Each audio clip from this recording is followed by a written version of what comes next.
सोचिए कि आपकी खुफिया एजेंसी क्या कर रही है कि आपके देश पर हमला होने वाला है, उस समय आप नेपाल में हैं, और कृष्णा मेनन उस समय लंदन में थे। हाँ भाई, रक्षा मंत्री लंदन में है, प्रधानमंत्री नेपाल में, युद्ध होगा ही, थोप दिया उसने। तो एक तो जवाहरलाल नेहरू की जो नीतियां थी उस समय कहीं ना कहीं तो कहिए कि जवाहरलाल नेहरू अपने रिटायरमेंट के एज में आ रहे थे, और वो चाहते थे एक विश्व शांति का एक संदेशवाहक बनकर यूएनओ के महासचिव बन जाए, जैसे अभी जो त्रिवेली ये आपके एंटोनियो गुटेरस, तो उस समय चाहते थे। कहीं ना कहीं इनकी एक महत्वाकांक्षी भूमिका थी, और गुट निरपेक्ष के संगठन के संस्थापक रहते ये थे, इनके समकक्ष कर्नल नासिर थे, अहमद सुकांडो और कर्नल मार्शल टीटो, ये लोग थे। तो ये अपने आप की पहचान एक विश्व के बड़े नेता के रूप में करना चाहते थे, इस वजह ये शांत रह रहे थे। और एक इनकी मजबूरी भी थी कि हम लोग हाल फिलहाल में आजाद हुए थे, इकोनॉमी नाम की चीज नहीं थी, टेक्नोलॉजी कुछ नहीं था, तो एक ये सोच रहे थे कि कहीं ना कहीं इनका भी सोचना एक ठीक था कि चाइना से हमें युद्ध टालना है। तो भाई साहब टालना है तो इसका मतलब क्या हुआ, वो चढ़ आएगा तो हमको जवाब भी नहीं देना है। और आग में तो घी का काम किए थे हमारे ये भाई साहब, देखिए कृष्णा मेनन रक्षा मंत्री उस समय के, इनको कोई मतलब नहीं था, पहला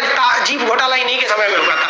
इन्होंने कहा कि एयरफोर्स और नेवी को तो आगे ही नहीं बढ़ने दिया। एयरफोर्स ने कहा कि अगर आप एयरफोर्स आगे बढ़ेगी, नेवी आगे बढ़ेगी, तो युद्ध बहुत बड़ा रूप ले लेगा, जिससे समस्या आने लगेगी, इसलिए इसे अंतर्राष्ट्रीय एक बहुत बड़ा युद्ध का रूप ना लिया जाए। तो आप बताइए ना, यहाँ पर तो क्या फायदा हुआ हम लोग को अक्साई चीन गंवाने का, उतना बड़ा एरिया चले गए लोग। उस समय हमारी एयरफोर्स चाइना की एयरफोर्स से ज्यादा पावरफुल थी। उस समय चाइना के पास इतनी टेक्नोलॉजी नहीं थी कि वो हिमालय पार करके आ जाता, और हिमालय जब वो तिब्बत पार करेगा, हिमालय पार करेगा, तब वो लद्दाख में घुसेगा। और हम लोग की एयरफोर्स तो आज भी दौलत बेग उल्टी में जा सकती है सब, उस वक्त भी हम लोग के पास वो अवेलेबल था, लेकिन इन्होंने उड़ने ही नहीं दिया। नेवी उस समय इतना बढ़िया रोल प्ले करती, अगर इंडियन नेवी को आदेश दिया गया रहता तो इंडियन नेवी जो है ये मलक्का स्टेट और सुंडा स्टेट को यहाँ पे पूरी तरह से ब्लॉक कर देती। ये एरिया अगर ब्लॉक हो गया तो चाइना का पेट्रोल इधर ही से जाता है, व्यापार इधर से ही जाता है, चाइना मजबूर होकर ये एरिया से निकलना, उसको निकलना था। लेकिन क्या करेंगे, ये लोग नेवी को आदेश ही नहीं दिया, और हमारी नेवी उस समय बहुत ही पावरफुल थी। इसके अलावा गलतियों पे गलती, सीरीज गलती कर दी है लोग।